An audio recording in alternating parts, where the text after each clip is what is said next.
Let's see, land-based learning. Oh, I'm not going to.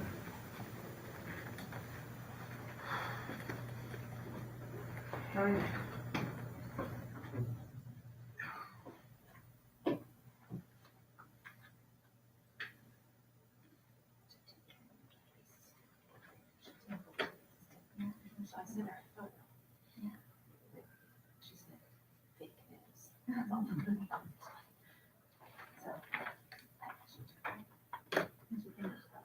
That's existing. I don't know. I don't see our address. I have no idea.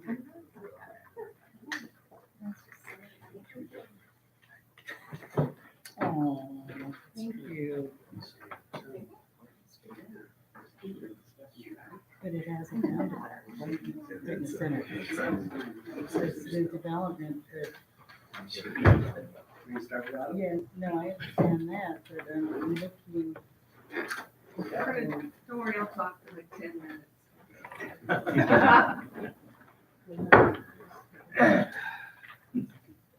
Probably looking at the agenda.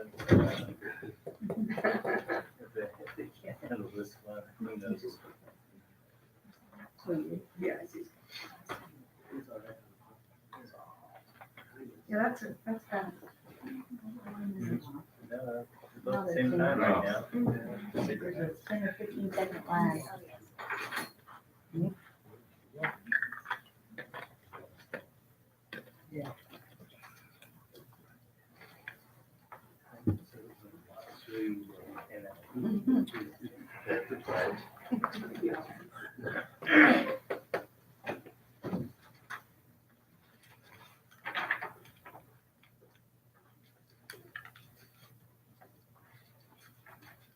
The wall's getting bigger, John. The wall's getting bigger. We're trying.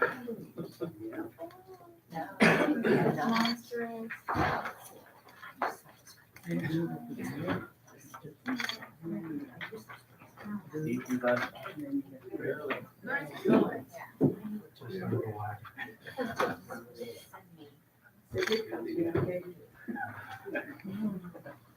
ice cream. We'll call to order the meeting of the Winter City Council on Tuesday, May 7th. Casey, we have roll call, please. Sure, Councilmember Anderson, Here. Lauren. Here. Anita New, Here. Mayor Pro Tem Cowan, Here. and Mayor Bianchi. Here. Thank you. Thank you. George, would you lead us in the pledge of allegiance, please? Ready? Pledge, salute. I pledge allegiance to the flag of the United States of America and to the republic for which it stands, one nation, under God, indivisible, with liberty and justice for all. Thank you. Okay, go on to approval of the agenda. Mayor and council, there are no changes to the agenda. Move for approval. Second. A motion and a second. All in favor, say aye. Aye. Opposed, none. Passes unanimously. Move on to council and staff comments. Councilmember Lawrence. Okay. I attended Legislative Action Day organized by the League of California Cities at the Capitol on the 24th.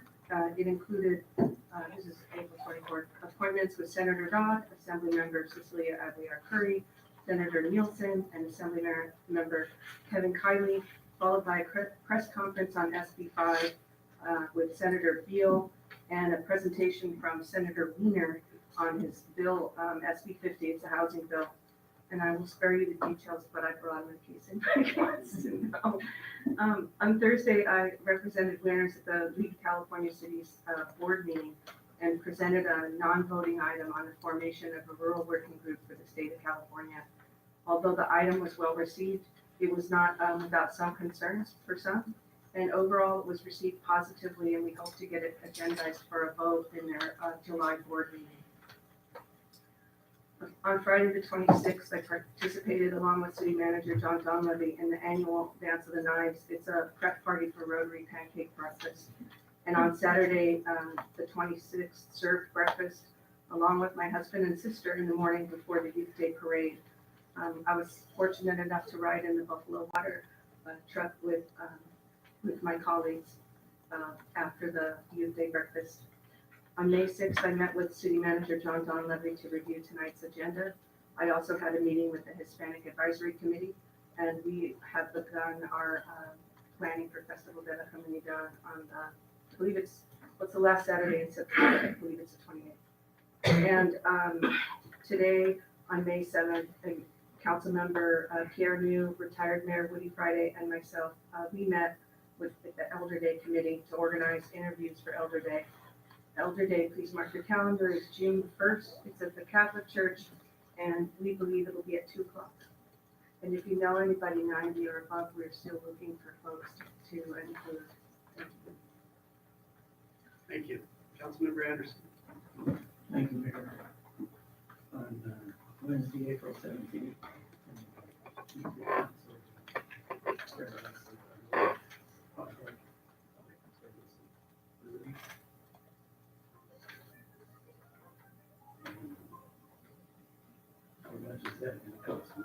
That's $5.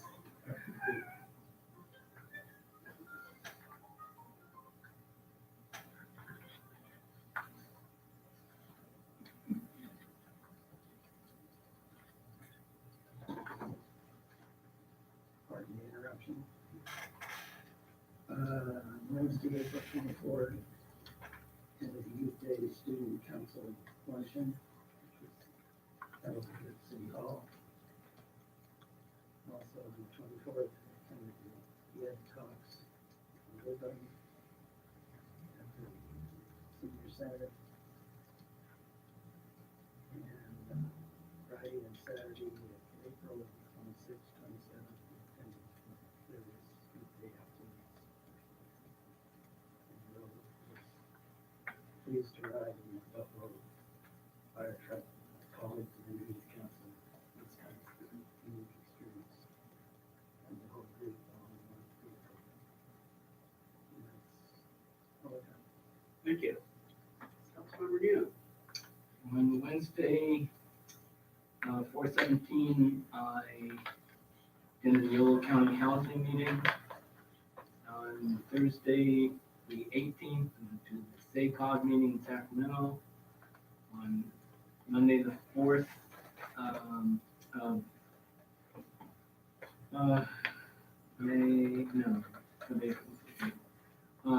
attended the Yolo Habitat Conservancy, and I had to go in for contract signing. On Wednesday, 4/24, School District Hall of Fame,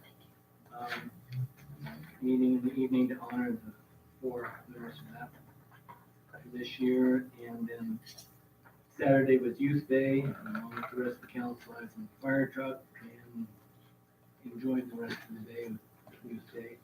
5/1, Yolo Habitat Conservancy, again, more contracts in, take care of. And 5/6, Yolo Habitat Conservancy interviews. Today, met with John Dunleavy in the morning, went to the Elder Day meeting after that, and now I'm here. Thank you. Mayor Pro Tem Callen. Thank you, Mayor. On the 24th, I also attended the Youth Day lunch with the kids from the high school.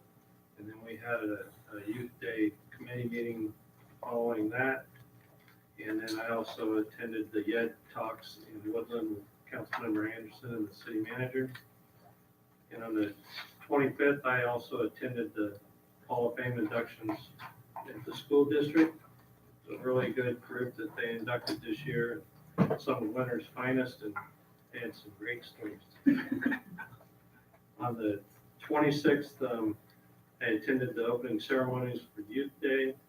And then on the 27th, I was also on the Water Buffalo and Youth Day all day pretty much. And on the 1st, I met with the city manager. And just to note, we didn't do the duck race yet because of the high waters. So that's going to happen on Friday, the 17th. And so you still have time to buy a duck. And don't forget to come to the race. Free hot dogs for everybody that comes. So, and the ducks will go in the water. I think they start doing hot dogs around 5:30, and I think the ducks go in the water around 6 to 6:30. So come on down and watch them float. Thank you. On April 24th, let's start back. On April 23rd, I attended the planning commission meeting. We had a good discussion on the Airbnb ordinance. 24th, I attended the lunch with the Youth Day Council, as well as city council members, city manager, and other staff. 24th, I also attended the YED Talks in Woodland. We had some interesting topics. They talked about some of the impacts and changes that the new governor is making. Also talked about the effect that the PG&E bankruptcy would have on California. Talked about the affordable housing bill that's being put up, and also had a speaker talk about the Census 2020. Good speakers. On the 25th, I also attended the Leonard School District Hall of Fame ceremony. They inducted Gloria Lopez, Tom Purse, Jermaine Hughes, and Patty Rominger. And I'm very happy to say that 3 out of those 4 I've known pretty much all my life. Jermaine Hughes was my English teacher, I think her 2nd year here. So, but she didn't share too many stories. On the 27th, I did the Rotary Pancake Breakfast, and also had the honor riding on the Winners Fire Department Buffalo truck. And on the 6th, I met with the city manager for the agenda review. Thank you, everyone, for all your hard work and your committee assignments. Okay, we'll move on to public comments. This will be for any items that are not on tonight's agenda. If anyone would like to speak to that, the forms in the back you can fill out. I have 3 that were turned in so far. So the first one I have is Tina Loudon.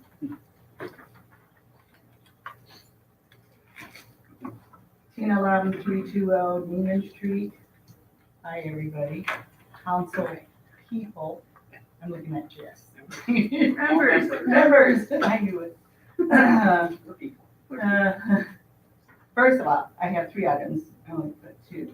I want to thank the crew that did all the repair work. Where are you? Harry, thank you. On Neiman Street, it looks a lot better. The police department has had a, what do you call it, a speed recognition thing. And it only does it going to the west, and everybody slows down. Going to the east, it's like a speedway. So just want to suggest maybe the police department can have one on each side. I like to have a radar gun. Personally, so I can just sit there and tax everybody. I think I can't do that, right?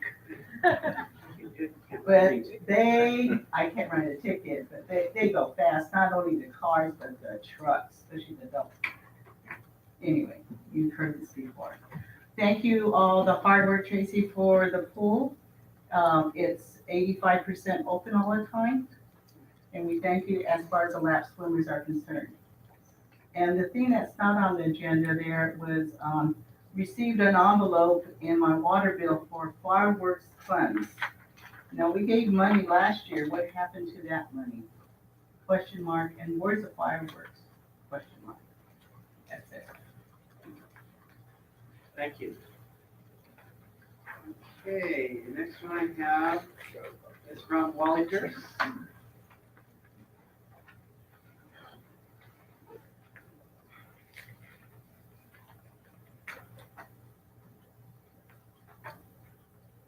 I'm slow, but I'm a turtle. A couple of things. Arbor Day is going to be the first Saturday in June. First Saturday in June. Doors open at 1:30, runs till 4. And as Jesse said, and I really appreciate the comments, we're still looking for, we have some folks, but we're still looking for more. And I got a phone call 2 weeks ago from a gentleman whose mom is in a rest home, she had brain cancer. And if we would have been able to see her 2 years ago, she would have been able to come to the event. But if you've got relatives that are hospitalized and they're in this age group, please don't hesitate to call us, 530-771-7265, so we can talk. We want to get as many people as we can to celebrate, to honor their communities, to their families, and to the community. And lastly, John and I met, and probably, you've got nothing else going on but a meeting with me. We met in January, and I was asking for some money for Elder Day, for the city to participate. And John said he would get back with me, so I'm getting back with John. I know he's got that blank stare, but we met the same day we were talking about the Before I Die wall.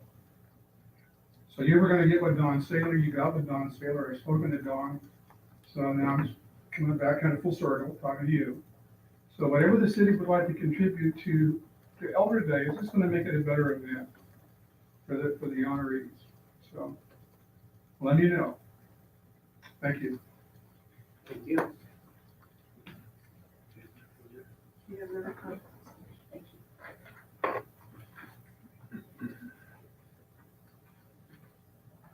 We have one from Benny.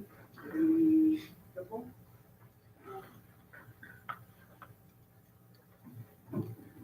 Yeah, it's been a great privilege of mine to be able to host people from around the world, both guests, people traveling for business, as well as local Winters residents and their families in my home in the past couple of years.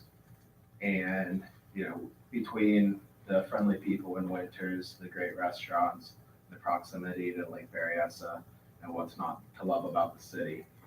I was disappointed to hear about the proposed language around the new ordinance of vacation rentals.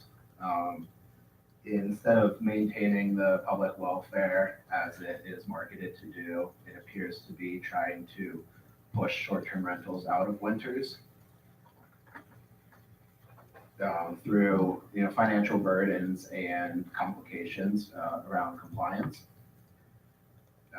The need for regulation in the short term, or in the first place, appears to be based on anecdotal commentary and opinions rather than fact, and that's evidenced by the email from the police chief that had no incidents in the past 12 months of police reports at short-term rentals.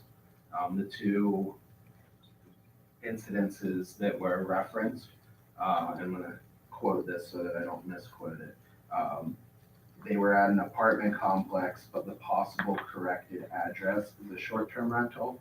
I'm not sure what that means, but it doesn't appear to be very good evidence that there's an issue. The actual differences between renting a residence for 29 days and renting a residence for 31 days is rather inconsequential, but yet under the new regulations, the regulation to do that is vastly different. The proposed requirement that an owner must be present within 1 hour upon request is just an example that it's, instead of promoting the health and safety, it's making it impossible to operate a short-term rental in Winters. That same burden on a landlord that's renting a house for 31 days, I think it would be hard to agree that that would be reasonable. So in summary, I would just encourage both the council and the planning committee to not accept the proposed ordinance as it stands, and would be happy to talk to anyone about my experience and the positive impact on the community. Thank you. That will be coming before a future meeting for the planning commission, I think later this month, hopefully, and to the council after that. So, thank you. Is there anyone else who would like to speak? We have one from Kate Radish on discussion item number 1. Do you have somebody else you'd like to come forward? Kate Laddish, 400 Morgan Street, number 21, and this is mostly just to echo something that Tina said about the swimming pool, that I really appreciate Tracy Jensen's been, again, just going above and beyond to make sure that that everything was taken care of and that everybody that everything is set to optimize a really fantastic facility that we have, and been dealing with different road bumps as they come up. And I'd also like to thank Eric Lucero and his staff for taking care of the pool. It's just, it's a fantastic resource and I really appreciate it. And so thank you to both of them and everybody else who's there to make it so that this is open for everybody. Thanks. Thank you. Anyone else would like to speak tonight on a non-agendized item? Okay, we will move on to the consent calendar. Mayor and Council, a couple items tonight. Item A are the minutes from the regular meeting on April 16th. Item B is a contract with BSK Consultants regarding our Elderberry mitigation area along Route 3. Essentially, we're going to be doing reporting on that probably for eternity, but this is part of the 10-year program. There are actually 3 players involved, Fish and Wildlife Service, BSK does monitoring, as well as Sacramento Conservancy, which actually holds the easement for us. Item C is an extension of our current auditing contract with Van Lent and Finken Hennel. This is just a 2-year extension. Typically, we turn over about every 3 years just to bring different eyes in the audit. In this case, we just found that there are a couple of items that will eventually lead out over the 2 years, so keeping them within the contract is warranted. Item D is a public improvement agreement for Blue Mountain Terrace apartment project.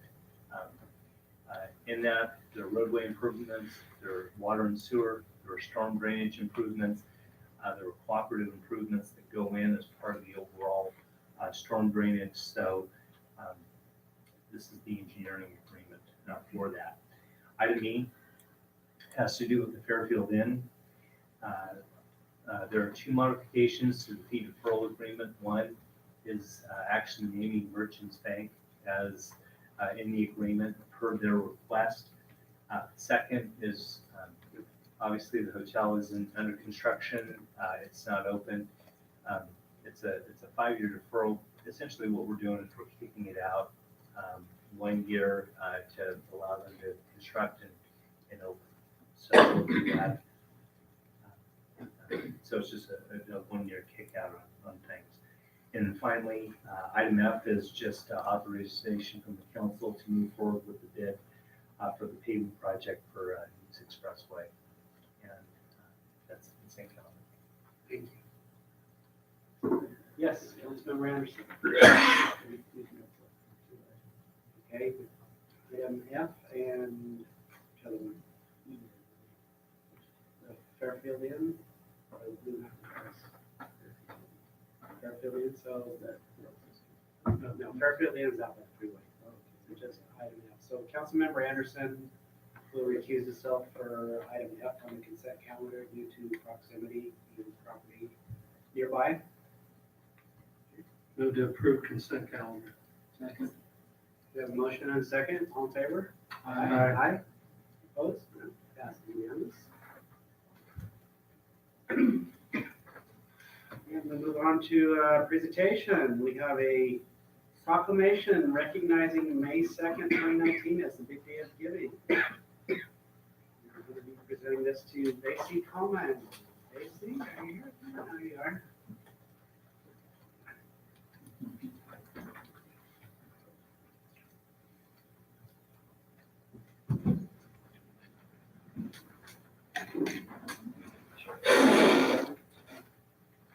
Hi. Hi.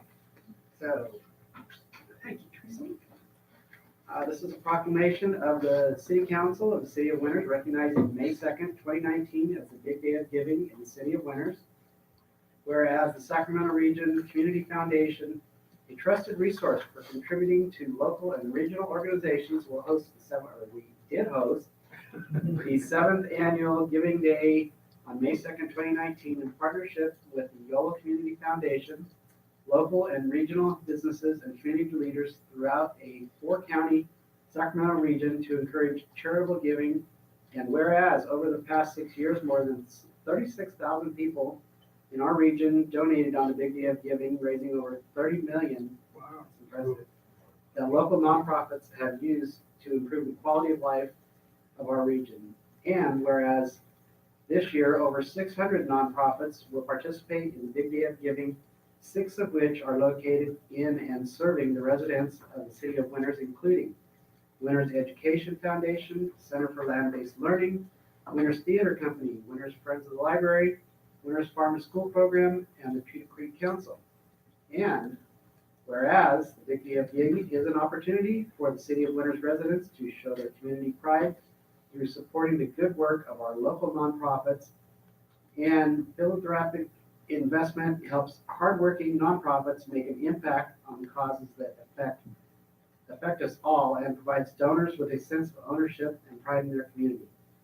So now therefore, the City Council of the City of Winters does hereby proclaim May 2nd, 2019 as a Big Day of Giving, and encourages all citizens to support the work of local nonprofit organizations who help the City of Winters community thrive. So, and I will encourage you all, just because May 2nd has passed, you can donate all year long to these local charities. So I'm sure it won't be hard to find out contact information for them. If you need it, you can contact us and we can help you. Congratulations. Thank you so much. Thank you. I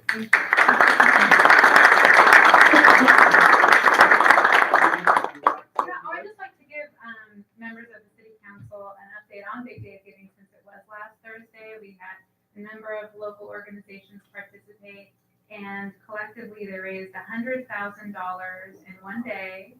And as a region, we raised, and I don't mean to make this diminish the success of Winters, but we raised $8.4 million last Thursday.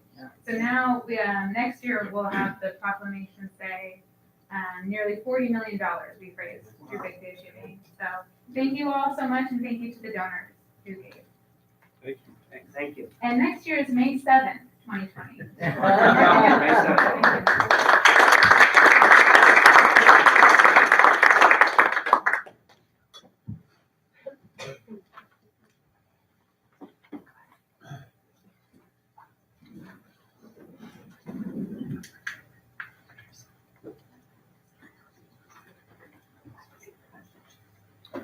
Move on to discussion item. We have one discussion item tonight, which is it's a general plan element overview on the circulation element. Mayor and Council, tonight's in our ongoing, what's going to be a 9-point part series on our city's general plan. Tonight we're going to maybe give just an overview of the circulation element. Within the scope of the general plan elements, circulation is one of the mandatory elements that you have. Up on the screen, that's actually the cover page for our circulation element that's on our website. It was actually prepared and finalized in 2017, and then it was actually adopted this fall in 2018 by the council. Couple of things about it. The state guideline on a circulation element basically says it's a strategy for circulating people, goods, energy, waters, and the various utilities that will go through your overall city. And really, from a strategic standpoint, it's meant to create access to transportation systems, to improve air quality, related to transportation, delivery routes, and transportation options for people within the community. The overall design of your circulation has to be a way that benefits all of those, including physical activity and things for things like bicycles. In the application, when you actually put together your circulation element, you're not only addressing both existing thoroughfares, but also those that are proposed. So essentially, the circulation element takes your general plan and it includes future types of roadways and where those things are going to go. They aren't necessarily treated on a piecemeal basis. And from a planning standpoint, it absolutely disallows that. as a plan that's meant to bring a very balanced approach to multimodal transportation, which means bikes, buses, cars, everything. And it's also meant to create an overall system which not only benefits motorists, but also bicyclists, children, persons with disabilities, business and economy of the community, but also public transportation. If you look at the overall goals of the winter's circulation element, they fall right along the policies that are outlined by the state. The idea of creating and maintaining a roadway network, it absolutely does that. It calls for a network which promotes public and private transit systems. It includes the idea that we're going to promote increased efficiency in automobile use. And that gets to the idea of connectivity. How neighborhoods, how subdivisions, how commercial and business areas are all designed, all have to create an overall connectivity that meet with each other. The idea of air quality and noise impacts are very important, as well as the idea of promoting a safe pedestrian and bicycle transportation networks, and also creating alternatives. These are all the policies of our circulation element, and tonight I'll highlight a couple of things to see how that does it. Now, I hate this slide mostly because all the roadways are outlined in yellow, but if you can look, that is actually the general plan build out. Understand that when, for each one of our elements, ultimately you have master plans, and in this case you have a circulation element, which builds out the city's general plan.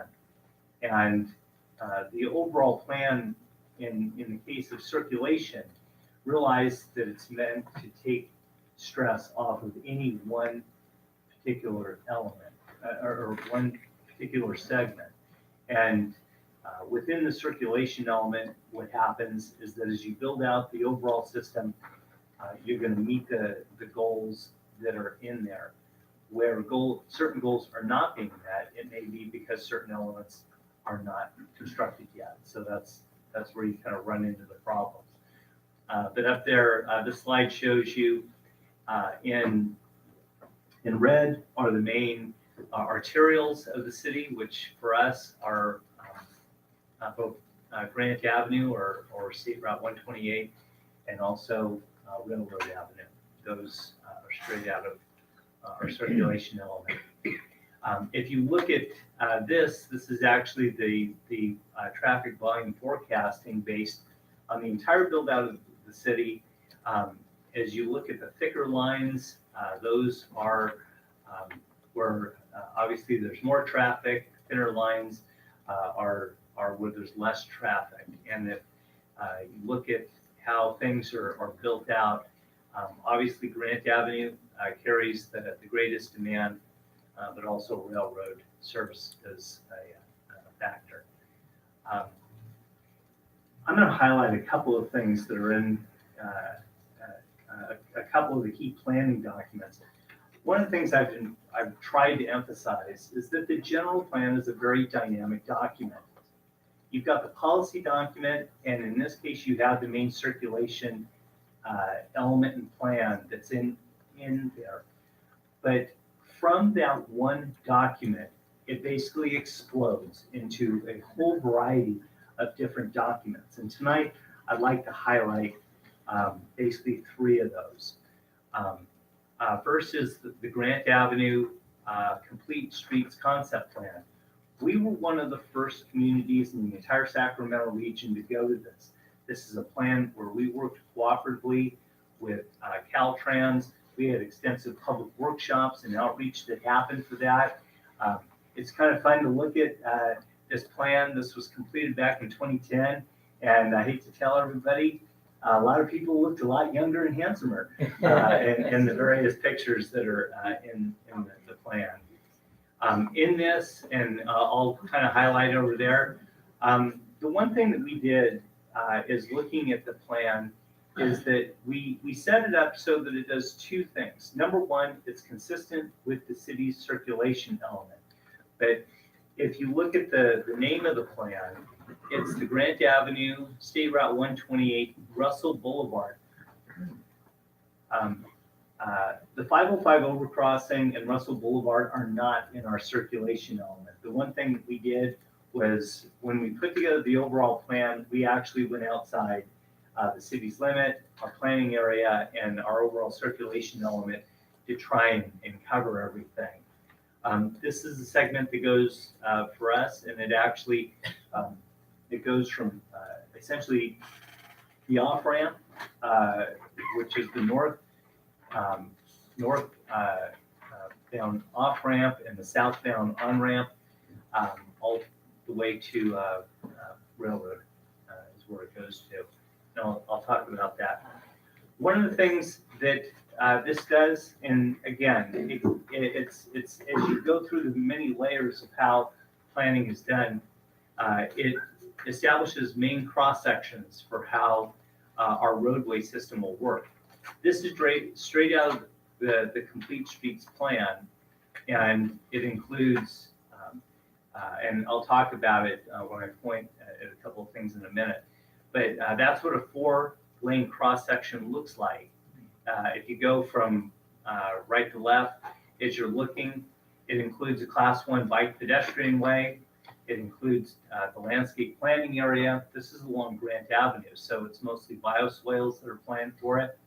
It includes a Class 2 bike lane, and then it includes 2 travel lanes, which ultimately will fall into areas where you'll have turn lanes, etc. And then it repeats on the other side. And then, you know what, I put this thing's picture in both sides, so we'll just keep on going. The next document that I want to maybe talk about is the bikeway system master plan that we have for the city, and I'll kind of highlight how this works. This document, I guess, was done in 2013, so it's actually pretty current. One of the benefits we had, I had a UC Davis student come in here who is now one of the main transportation planners at SACOG. Her putting together our bikeway master plan totally got her in with the folks at SACOG, and ultimately got her a job. So, but if you look at this, the overall blue lines in this, and then as you go from right to left, you follow Main Street, it gets off into a bunch of dotted line areas. And I'm going to show you how it goes from, this is the bikeway master plan, to an actually approved subdivision with the bikeway master plan. And that's what this is. This is actually 3 subdivisions. It includes Winters Ranch, Callahan Estates, which is called Heartland, and then the next one is Stones Row, which is the Winters Highlands.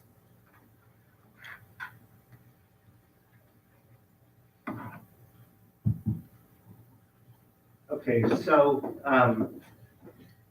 this right here, and again, I hate all the yellow lines, but all the yellow lines on here are all the future streets that go. Probably the most unique and most important feature of our circulation element is Main Street. Main Street is meant to be a circle. It goes all the way through the city and all the way around. So when people say, well, gosh, where are all the bottlenecks? How are things going to be relieved? Ultimately, they're relieved by a couple of things. Main Street being completed. Anybody who's driven out in the west area of the city where some of the subdivisions are being built right now, I drove through the barricade today. It says dangerous construction going, but I think everybody's driving that way. Even people on 3-wheel bikes, I know that ride through there. But people are already seeing the benefit of some of the improvements. Main Street going through. One of the things that we know is that once Main Street opens, ultimately, as it goes up to Moody Slough, there is the potential that a lot of the traffic that goes around the schools, both the intermediate school and the middle school, will, in many cases, see a 50% reduction in the overall traffic that goes there. So the idea of actually building some things out works. This right here, this is Moody Slough. Right now, Moody Slough stops, it stops right here, right now. It's got a long way to go all the way across the city. For any type of business or industrial types of use, this is, on this it says timber press, but actually the city, it identifies as industrial way. This is a street yet to be named. It's all the way, perspective is that out here, this is pavestone. Right here, this is six pack up here. So you've got roads that are just, they're on a map, they're in our circulation element. Any future planning will do that. And one of the slides I showed from the circulation element showed it was the purple line. Some are thicker, some are thinner. What happens is that as you actually build out the overall system, it's the way of dispersing the overall traffic. This is from the Complete Streets Plan, and right here's Chevron, and here's the intersection of Railroad and Grant. Ultimately, the way that it's designed is, one of the key features is that, number one, it has to meet Caltrans demand requirements. So the overall circulation, you can't have too much congestion because it's a state highway. So the actual plan calls for, ultimately, for a short stretch, basically from where the freeway on-ramps go to East Main. Ultimately, it would build out to 4 lanes, just 2 in each direction. And essentially, this is the cross section right here. Repeated twice. You have to just take one of these lanes out. There's a 2-lane version. So it goes from 4 lanes to a traffic signal. And one of the important things that came out of all the discussions regarding the complete streets was the idea that we didn't want a huge boulevard cutting through the middle of winters. There are a lot of people who are going, oh my goodness, we simply don't want to have a boulevard just full of traffic signals. And the way that that was accomplished was with the addition of the roundabouts. This is a roundabout that's scheduled for Morgan Street. This is the existing roundabout that is at Walnut Lane. It calls for one at Dutton, which would be, it probably in another millennium that this roundabout would go in.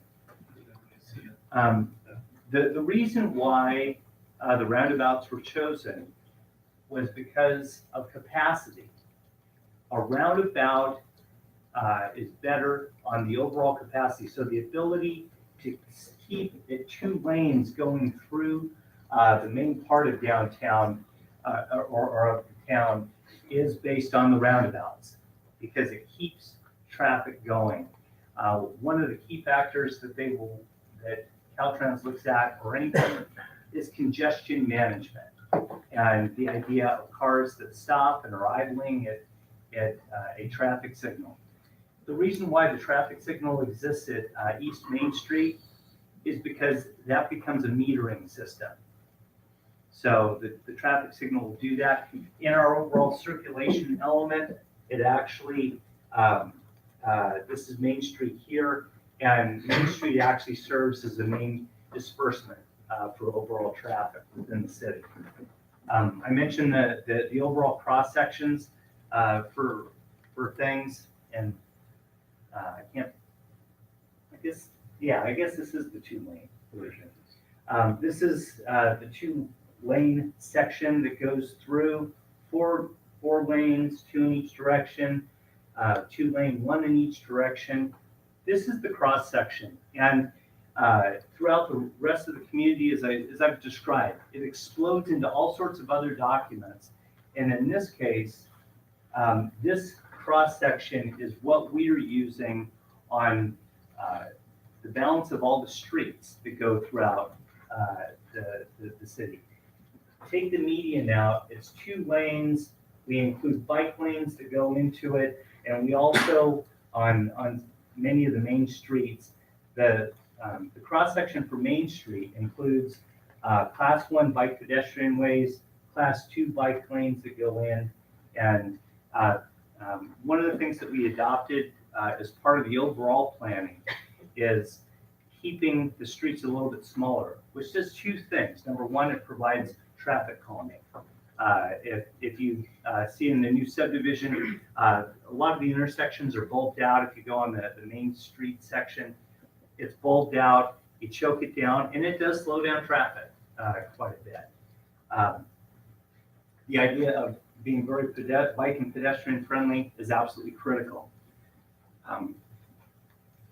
If you come over here, this is the one that's up on the screen right now. Everything in blue on here is a Class 1 bike pedestrian way.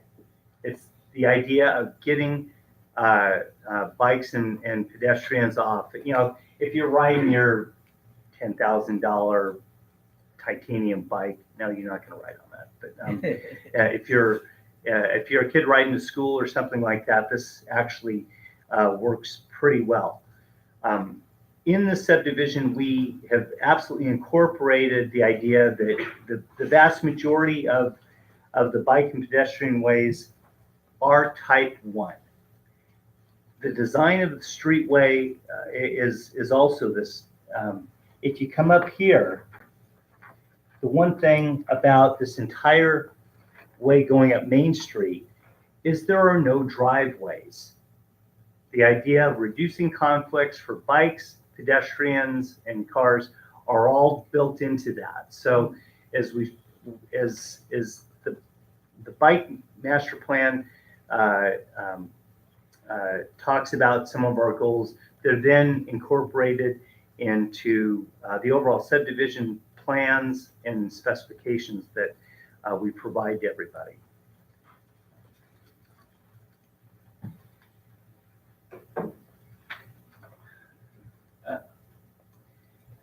And then finally, on our website, this is one of the technical documents. And one of the things about our circulation element, so you have guidelines from the state, you've got policies that you're trying to meet. You've basically gone and you've built out the entire community in a mathematical model. But one of the things that we do to keep the general plan circulation element current is that you're constantly updating your technical documents. It's basically the mathematical model that sits behind the circulation element. So from 2017 to what was adopted this fall, the traffic engineers, they go and they run what is known as the cumulative traffic model, which means that they take all of the approved subdivisions. They also up the overall traffic count. So they actually do active traffic counts. They, if there are new mathematical equations that are used to analyze traffic, they update the overall model. So it's as best as you can, you try and keep everything real time. So when the council adopted all of the circulation element, they also adopted, and we've included all of the numbers in it. As an example, in the past couple of months, Caltrans has come in and done more traffic counts. And they were very generous. I know the mayor had, they put them out in front of his house, and I know that there were some out in front of Tina's house, and it's data driven. So the thing that's awesome is that we are able to acquire all that data and drop it into the computer model. And that enables us to keep things current as far as if there's ever any other development applications or things that people need as far as getting all the data. So in summary, the circulation element, it's a mandatory element. We build out the city. It includes a lot of streets and things that, you know, people come in and they go, well, where's that road? That doesn't exist. Yeah, it doesn't exist yet, type of thing. But then it goes all the way down into the various technical documents. So with that, I'd be happy to answer any questions about the circulation element. Questions? I have a few comments, but I can wait. I know we have at least one person in the audience who would like to speak, so I will open it up for public comments. Kate Laddish?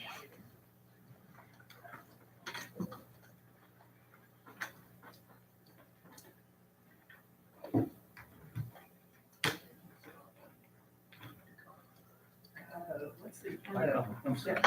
You lost it, Kate. I got it.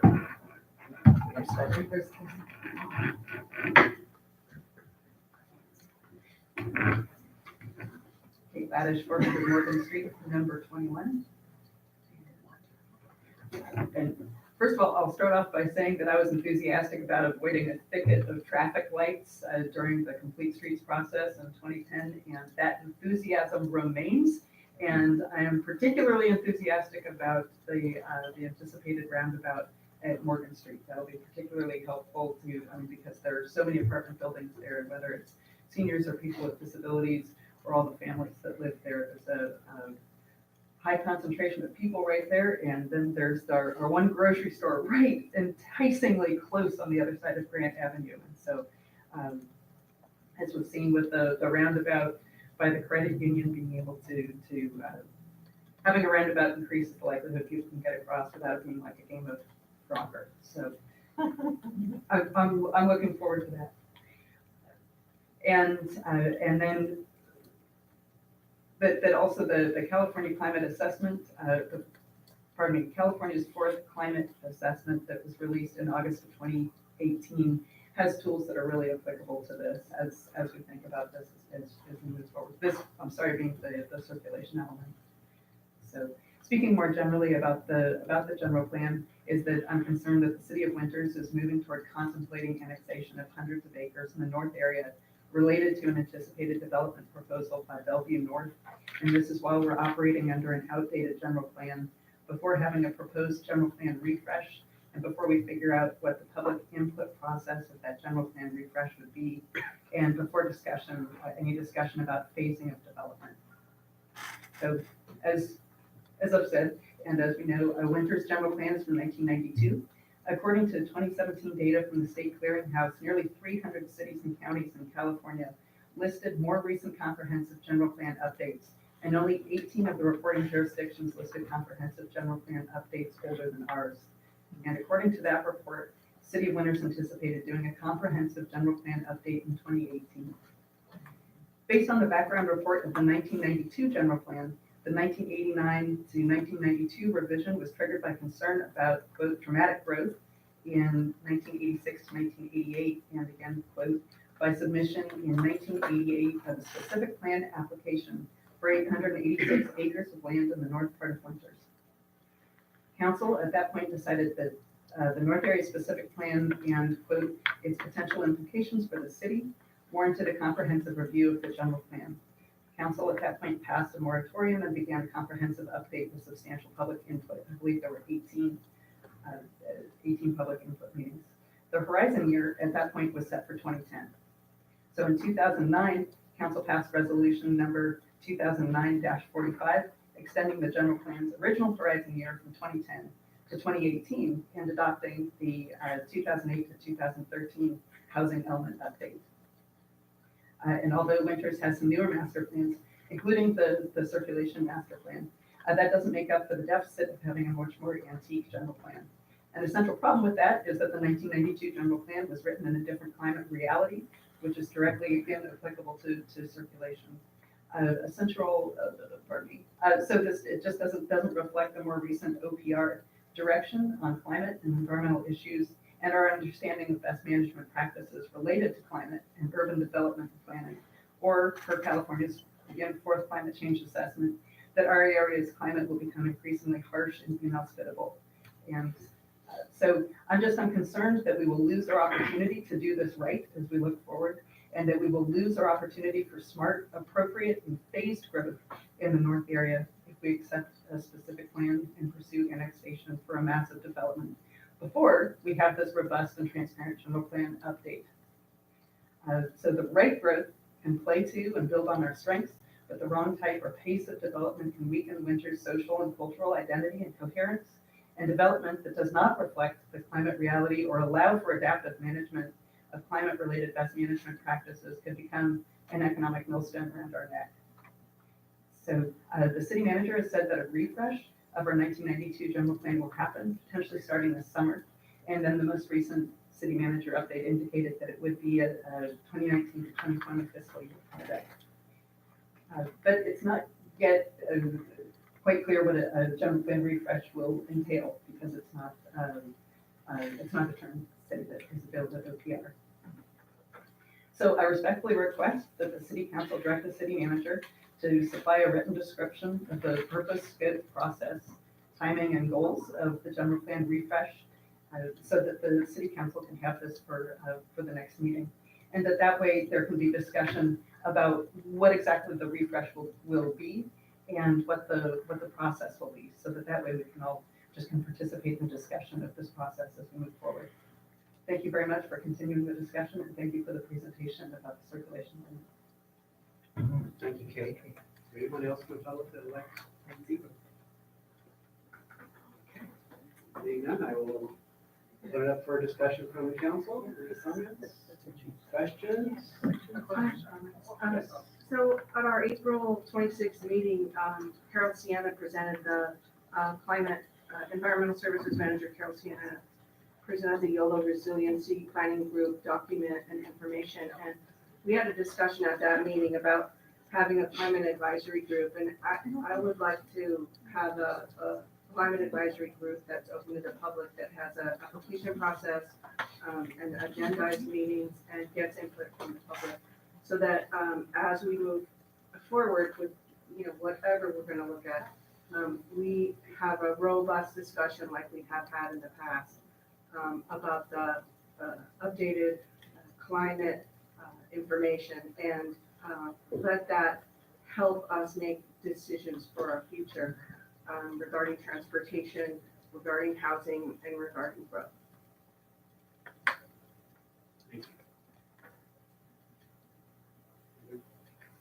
John, can you give us a brief update on where we stand with, excuse me, timing and such for the refresh? I know you said for the next fiscal year, but. Honestly, as I said at the last meeting when this came up, we programmed that we'll work on this in 2019 or 2020 in the fiscal year.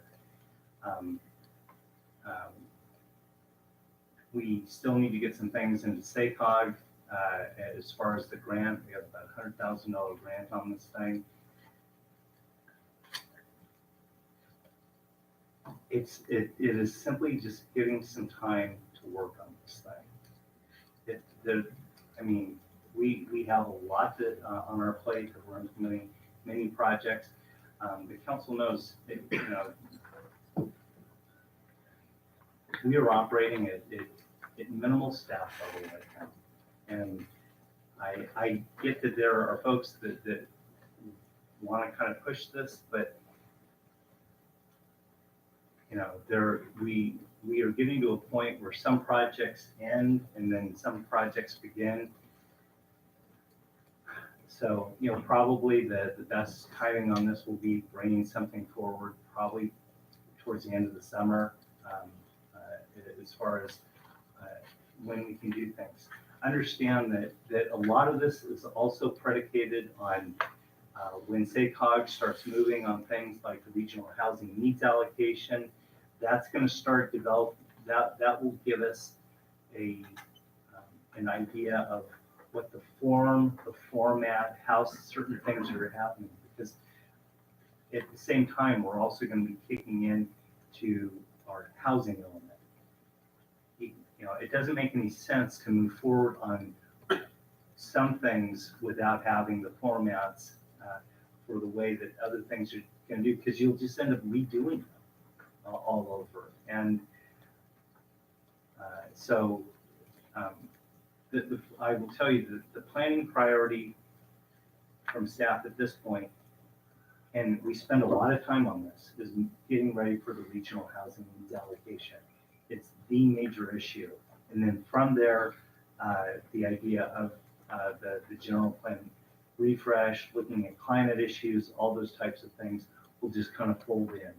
There will be lots of planning that will go on, but some things require a little bit of time so that, I know for a lot of people, they think $100,000 is a lot of money. $100,000 is not a lot of money. When it comes to all this, we have to be very strategic. And this still goes, as we move on the grant, we have to be specific with SACOG for how we're going to spend the money. And there's no time to waste, because, as the council knows from back in, I think it was in January, where we looked at the city's budget, the 2 hotels that are supposed to be fired up and operating right now, they're not happening. And we, in total, we've cut almost $600,000 out of the current operating budget. That's out of a budget of roughly $4.5 million. So it's a lot of money. So anyway, I will try at least get an outline of everything to the council by the latter part of the summer. And is that about the same time we're expecting the RENA numbers? RENA numbers are supposed to come out, and I guess Councilmember Nuke is the rep on SACOG, but I think they're going to start rolling all of that stuff out probably in August. End of August, probably. Yeah. More likely, middle of September. But I will tell you that from a planning standpoint, they're starting to formulate all this stuff. And how, our need for overall efficiency and how things come about is our ability to see how they are going to want other things, because then that will dictate how we need to give direction to other folks on things. I haven't been here long enough to have a street named after me, but I've been here 24 years. And, right? But when I moved here, I had kids in middle school, kids in high school, kids at WPNS. So I live on the west side, the most westerly side of town, and past Tomas. And so that means driving into town to do the drop off, to go to the middle school, to go to WPNS, to go to high school, to go to the middle school, and then later Sugar Momager. Everybody else is on those same roads. And although my kids are grown, and I don't have that concern anymore, I know that there's families all over Winters that will benefit from this master plan, that will benefit from being able to cross, any of the streets, railroad, whatever, so they won't have to take the exact same route and go and backtrack that route to get to school. So I think it's, I just feel grateful as a member of the community that people before me have worked so hard on the circulation element, and I just want to thank you for that also. Yeah, I would kind of echo that. I can see where, some of these things that have been in our circulation element are getting built out already with some of the new subdivisions that we have, opening up new streets, taking some of the load off some of the other streets that are going through residential areas.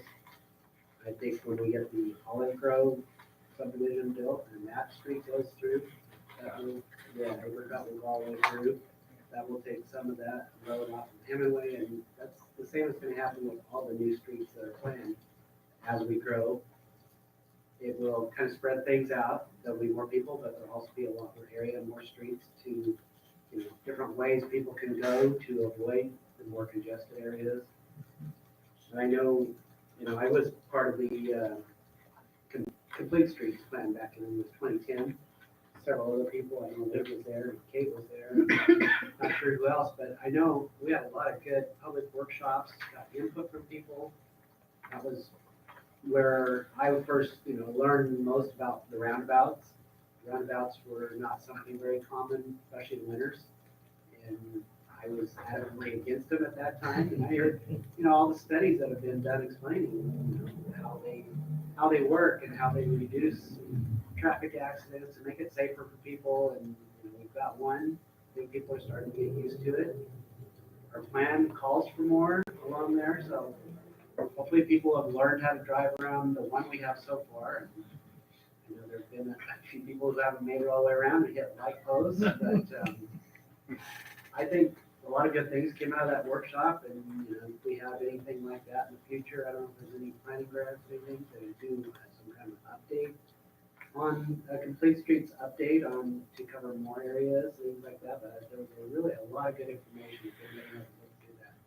There's some really good data in there and recommendations on our future growth. And I know we talk about multimodal transportation, so we're looking at cars, bikes, pedestrians. One of the things I know we're planning bike lanes, pedestrian lanes, and all the new growth, that we need to also think about updating our sidewalks in the developed part of town already. One of the things I hear from so many people in town are, when are we gonna fix our sidewalks? And I know Eric and his staff have been doing the best they can with the money that we have to fix sidewalks that are damaged and put in more curb cuts and things like that.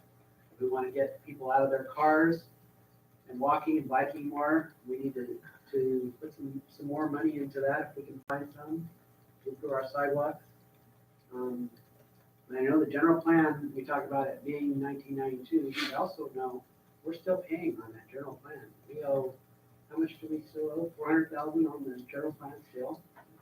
So jumping in and doing a whole new general plan is going to cost a lot more money than it did in 1992.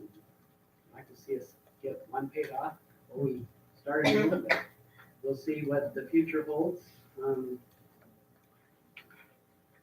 The other big comment I hear from people as far as circulation wise is crossing Grand Avenue to get from the apartments to Lorenzo's or Berryessa to the county offices over there. It's just, there's no crosswalk in that area.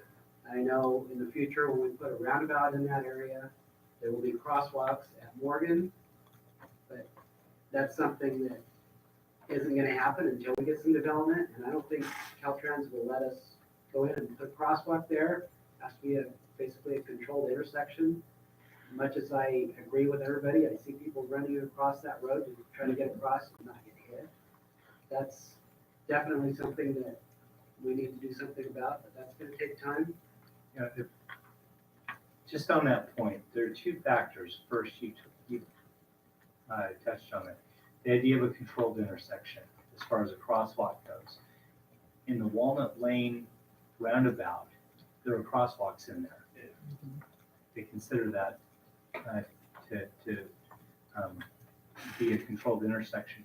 But the second factor is that it has to be an improved roadway. And if you look at Walnut, there's curb gutter and sidewalk there. A lot of folks have said, well, can't we just put a crosswalk going across from Morgan Street to the other side? There's nothing there. That's the problem. The city can't, Caltrans can't allow people to just put a crosswalk to nowhere. That just doesn't work. So, you know, we get a lot of questions. Why aren't we just putting something out there? Why can't we put the flashing light thing? That'll help. You can't have a crosswalk to nowhere. Those are the big factors. And given the improvements along Grant Avenue are probably a very long way away to be able to get there. The Walnut Lane was probably the best that we could do given the time and circumstances of what we have right now. So I have one more comment now. The only thing I would like to mention is, I mean, we've had some of the discussions at past council meetings, other committees that we've had about creating more light industrial areas, rezoning some of the areas along 89 or along 505, so that we can bring more businesses into town, which will help us to create jobs, and that will end up with less people leaving town, driving out of town, reduce our vehicle miles traveled, which is a big factor when we're calculating, we're looking at this climate action plan that we're talking about. So those are kinds of things that we have to move forward with, is making more areas that are zoned properly for future businesses to create jobs and keep people in town. Yes. I want to say that I respect your comments very much, but I politely disagree, and this comes down to what we owe on the general plan. Cities have to make financial decisions, and I know the city of Winters, we went through the recession and we're barely getting back to the levels pre-recession, and during that time period, before that, after that, we're making financial decisions all the time. We're making PERS decisions. We're making TOT decisions, and because we make financial decisions all the time, we have priorities, and perhaps paying off the general plan hasn't been the highest priority amongst all the other priorities that we're faced with. But to use that as a kind of a reason to not do a refresh, I think this hurts us in the long run.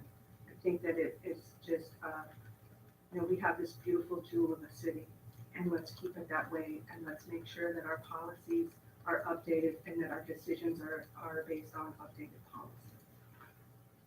And I will agree, I'm not against doing a refresh, I'm against redoing our whole general plan. That's more what I was stating, not creating a whole new general plan. Doing a refresh, doing everything we can. And I still think the general plan is pretty up to date. We've updated various elements through the years, we continue to do so.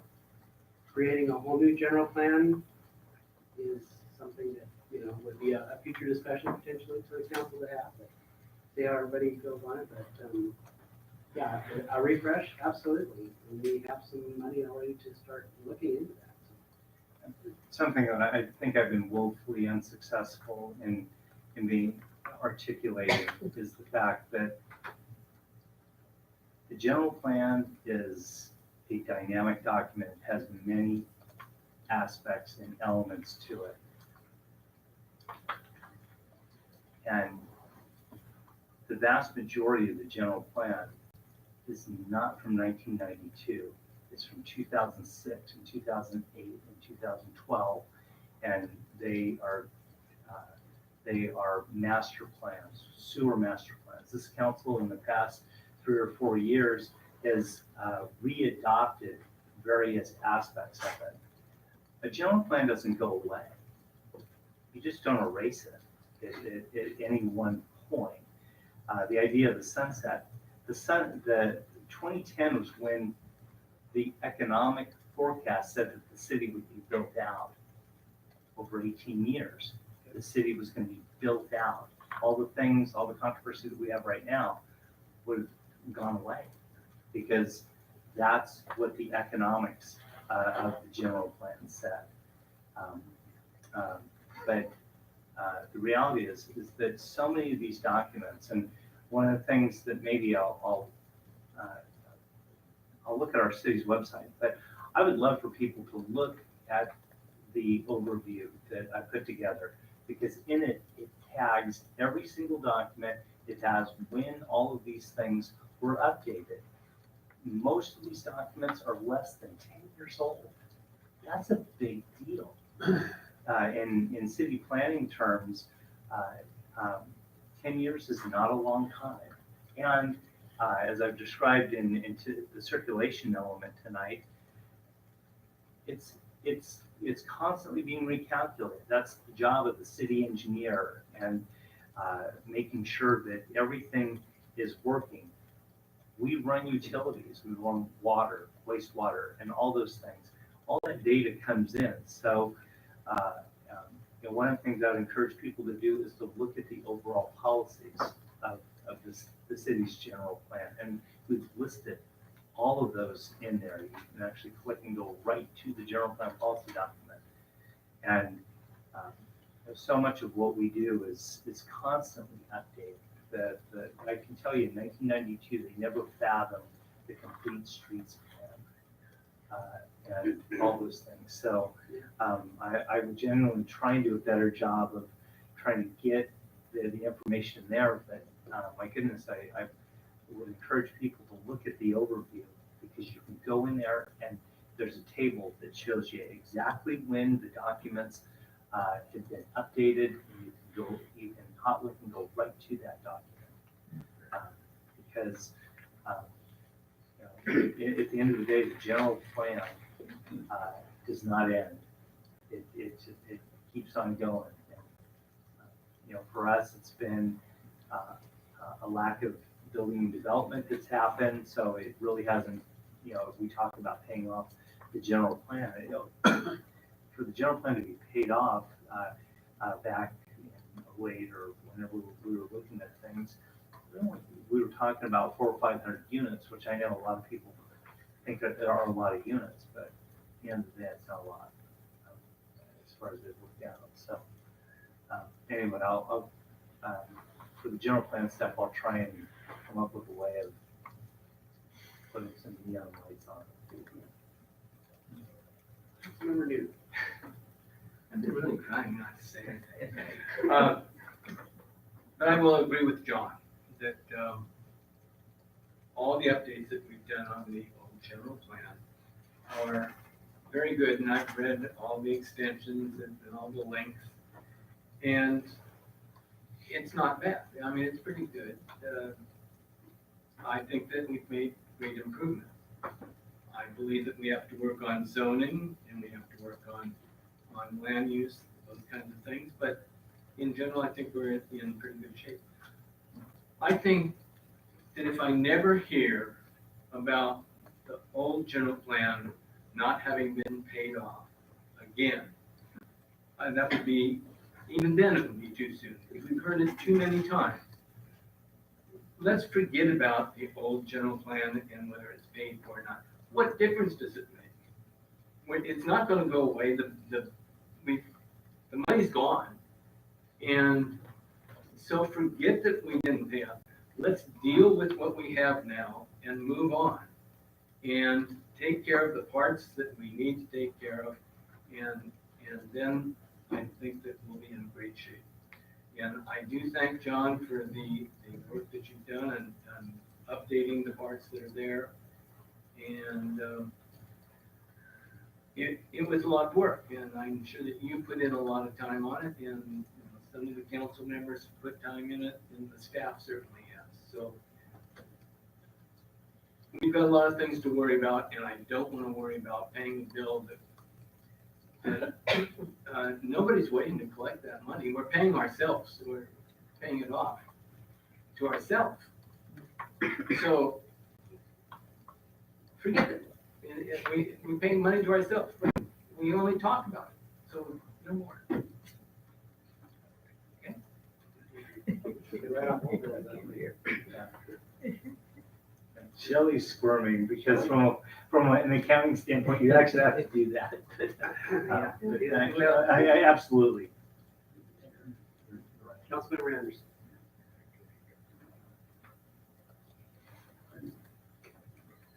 For policy's sake, we're not gonna take out debt. Have trouble slowing it.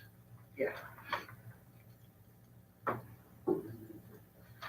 When the 92 plan was done, the bill was $80 million. But if there were no bills, take on another general plan. And let's start. Is there a portable microphone so we can hear you? No. Shall, I wish they would get one of the bridge. There's a portable one. I got it. Is that better? Yes, thank you. You're welcome. Tracy, thank you. So my comments were structured around a policy of not paying a debt, which was incurred with over $1 million. I remember that quite clearly.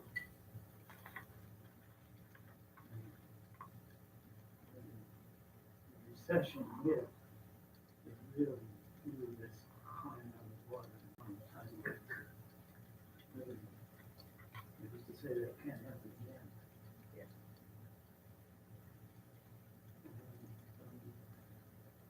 Positive comment I wanted to add on Morgan Street roundabout. If it should ever happen. Roundabouts on 128 prevent this city from being divided. If you have a freeway running two different lights, the pedestrian and bike crossings are very hazardous and difficult. So it's not only 128, the streets plan.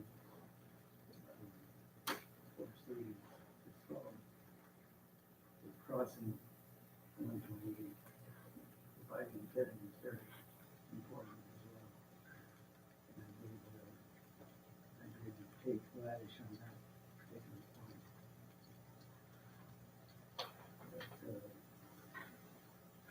But, we need to hold our horses a little bit. Give this thing a chance to percolate. That's all I have for. Thank you. Thank you. Other comments?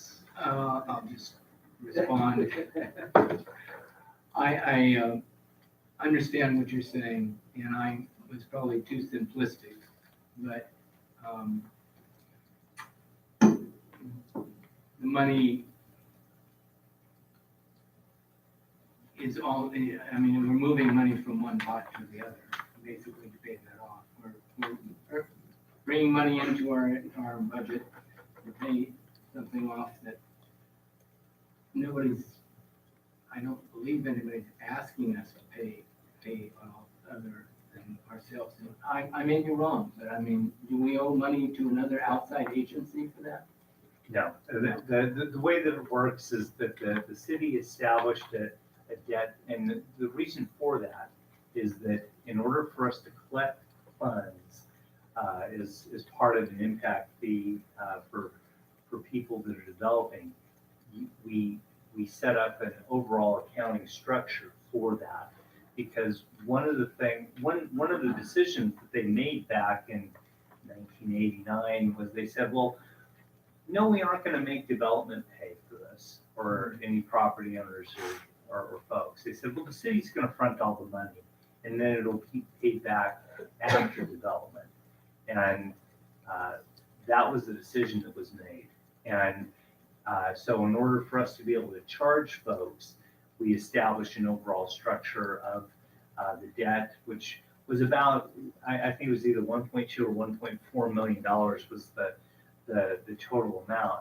But that was also compounded by the lawsuit from Legal Services of Northern California, which added the total legal bills, which I don't believe the city was reimbursed for, were about $800,000 on top of it. The lawsuit was predicated when the city put all the affordable housing up into the flood zone. Legal Services came in.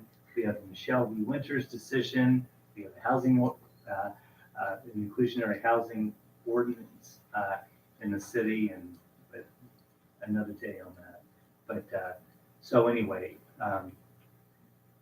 so does the debt need to be paid off? It does, simply because we've been collecting on it over the years. So My mistake. basically, if the city was built out as the general plan projected by 2010, then the general plan would be paid for It would have been paid off. And, because that development would have paid it off. yeah, that's just So the fact that we haven't built anything is why it's not paid off. correct. Yes. So I have another question is, so would the general plan refresh include a complete climate action plan? No. With the refresh, is predicated on is the idea of bringing the plan basically into format with many of the guidelines that are put out by OPR. And that's kind of what we're waiting for as far as how the format of what the housing element will look like. The refreshes that have been done are ones that basically take the existing document, make it more accessible, more transparent as far as how it's presented. The idea of going in, the idea of making dramatic policy changes isn't going to happen in the refresh. But part of it that OPR is asking is that cities go through, and the best example will be the housing element. What does that look like? How do you articulate the overall goals of the housing element? What are the benchmarks that you put? What about standards? Benchmarks and standards are really key because what the state is asking is that there be put into place measurement tools for how, because realize that the housing element, the circulation element, climate and all those things all have measurement goals that they want to see, are you as a city attaining the standards and the benchmarks that you said that you're going to achieve? Because the general plan is basically that business plan that says we're going to try and achieve all these things. And so with the housing element, the gentleman from the State Department of Housing and Community Development that talked at our YOLO leaders meeting, oh my goodness, the governor has goals. He has big goals. And he is tying achievement of those goals not to any special new revenues. He's tying a lot of that stuff to your revenues on things that you get. And I think there are bonus points. But as far as the whole refresh goes, it also allows for a better description of how the various elements interact with each other. And here I talked about the circulation element, how it interacts with things like air quality and transportation, how economic goals accrue to climate issues and the others. Realize that we are in an area that SACOG is setting a very, very high goal of 19% or whatever. Guess what? Setting benchmarks in there for what are you doing to help achieve the regional goal within your general plan? And, that's one of the reasons why kind of stepping back and seeing what the format's going to be, because I think in some areas it's going to be a big fight as far as what we work on. But most importantly, realize that when the regional housing needs allocation are presented by Council Member New, as our representative from SACOG, we talked about not killing the messenger. But when people see those numbers, it'll make people's hair stand on that. The only correction I have is that SACOG didn't set the 19%. That was from the governor. Yeah. He just gave it to SACOG and said, meet it. I will tell you, Councilmember, you and I had a great discussion today about things because he actually sits on SACOG as our representative, which is a very important position. And I say tongue in cheek that he's going to present it because it's some of the biggest issues that are being dealt with in the Sacramento region. He does a fabulous job representing us, but more importantly, it's going to be great when they bring all this up because it'll probably be some of the most controversial things that the city council is going to bring in. It will. Just one more comment on the circular development. I mean, I'm reading through this again, preparing for tonight, and I know we approved it. It's only been since, what, November of 2017 when we had the discussions on it. We approved it, put it in place. And within that, it talks about what happens when we build out to, what our general plan currently calls for. And there's a plan in place for the circulation part of that and how we're going to deal with that. And that's all pretty much up to date. So when we talk about, that's a big part of our general plan. So it's up to date. I don't know what we could do any differently. We've got a few traffic counts that we could possibly update, but it's a pretty good document. When we start looking at our circulation elements. That's all I have. One more comment. We have another meeting coming up soon, a joint meeting with the planning commission. Tracy, what day is the EDAC? June 4th. June 4th. And that's another good meeting for people to come to hear everything and the recommendations that the EDAC committee came up with for the people that didn't come to the meetings.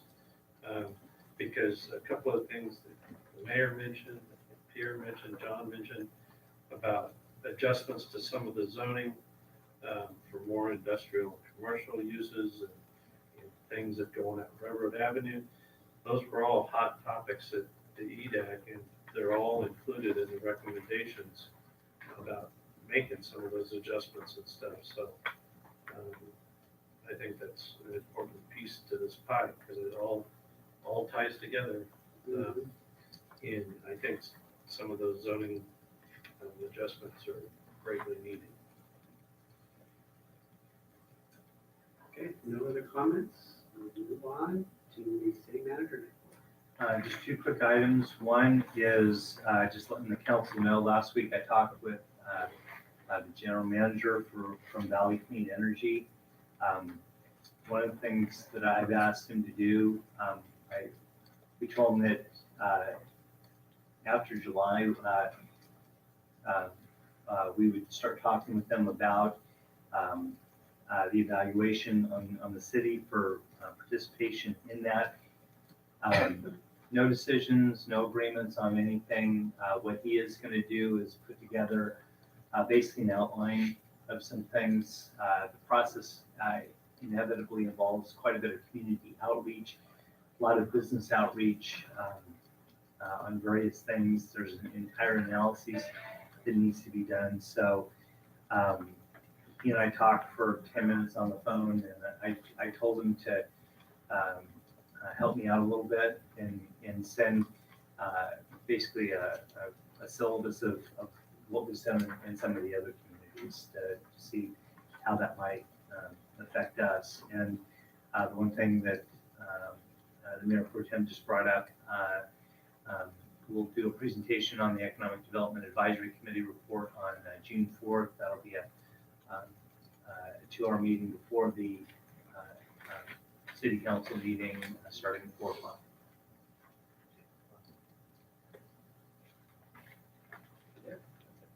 I have one last announcement, and that's about tomorrow night, May, the emergency preparedness meeting. So it's at the public safety facility from May 8th from 6 to 7 p.m. It's the county Office of Emergency Services of the City of Winters hosting an emergency preparedness meeting at the Winters Fire Station. The intent of the meeting is to share with the Winters residents what the Yolo County flu evacuation plan. We have different zones, that type of thing. So I would encourage everybody to go and find out what the county is doing to come up with an evacuation plan. This is some of the stuff that came about after seeing evacuations of some of the recent fire areas, things like that. They want to make sure that everybody in our area, the county and city here, they're reaching out to all various cities, and they're going to have that tomorrow night at the public safety facility. 6 to 7 p.m. is what I have on the calendar here. On that note, I will adjourn the meeting at 8:02. Thank you.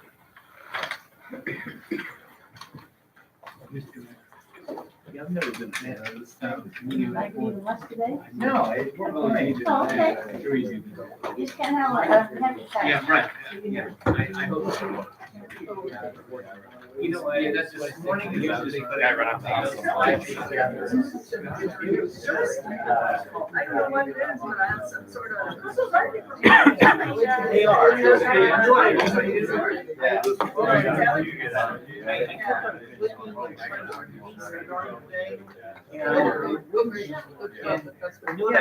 have that,